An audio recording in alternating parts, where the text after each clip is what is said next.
ഈശോയിൽ ഏറ്റവും സ്നേഹം നിറഞ്ഞവരെ, ഈശോ മിശിഹായ്ക്ക് സ്തുതിയായിരിക്കട്ടെ. ഇന്നത്തെ സുവിശേഷം വിശുദ്ധ മത്തായിയുടെ സുവിശേഷം 12-ാം അധ്യായം 14 മുതൽ 21 വരെയുള്ള വാക്യത്തിൽ ഈശോയുടെ സ്വഭാവത്തെക്കുറിച്ചാണ് സുവിശേഷം നമ്മെ ഉദ്ബോധിപ്പിക്കുക. ഇത് യേശയ്യാ പ്രവാചകന്റെ പ്രവചന പൂർത്തീകരണമാണ് സുവിശേഷം. യേശയ്യാ പ്രവാചകന്റെ പുസ്തകം 42-ാം അധ്യായം 1 മുതൽ 4 വരെയുള്ള വാക്യത്തിൽ പ്രകാരം പറയുന്നുണ്ട്: ഇതാ, ഞാൻ താങ്ങുന്ന എൻ്റെ ദാസൻ, ഞാൻ തിരഞ്ഞെടുത്ത എൻ്റെ പ്രീതിപാത്രം. ഞാൻ എൻ്റെ ആത്മാവിനെ അവന് നൽകി.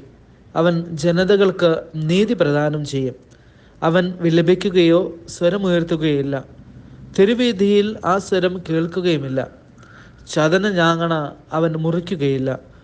മങ്ങിയ തിരി കെടുത്തുകയുമില്ല. അവൻ വിശ്വസ്തയോടെ നീതി പുലർത്തും. മത്തായിയുടെ സുവിശേഷത്തിലെ ഏറ്റവും ദൈർഘ്യമേറിയ പഴയ നിയമ വചനമാണിത്. യേശുവിൻ്റെ സ്വഭാവത്തെക്കുറിച്ച് യേശയ്യാ പ്രവാചകൻ മനോഹരമായി പ്രവചിച്ചിരുന്നു. എന്തായിരുന്നു യേശുവിൻ്റെ സ്വഭാവം?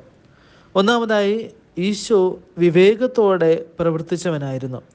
രണ്ടാമതായി, മനുഷ്യ ബലഹീനതകളെ പരിഹസിക്കാതെ കുറ്റപ്പെടുത്താതെ കരുണയോടെ കേട്ടവനും അതനുസരിച്ച് പ്രവർത്തിച്ചവനുമായിരുന്നു.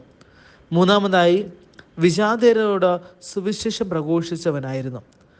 ഫരിസേയർ ഇപ്രകാരം പറയുന്നുണ്ട്: ശിഷ്യന്മാർക്ക് പ്രാർത്ഥനയില്ല, സാബത്ത് ദിവസം ഗോതമ്പ് ഭക്ഷിക്കുന്നുണ്ട്, അവർ കഴുകാതെ ഭക്ഷണം കഴിച്ചു, ഉപവസിക്കുന്നില്ല എന്നൊക്കെ.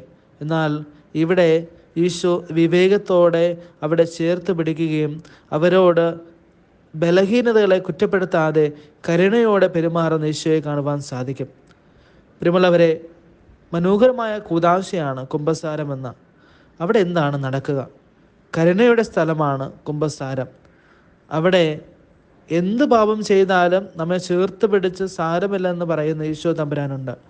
ഇവിടെ ഈശോയുടെ സ്വഭാവം നമ്മുടെ ജീവിതത്തിൽ പ്രാവർത്തികമാക്കാം.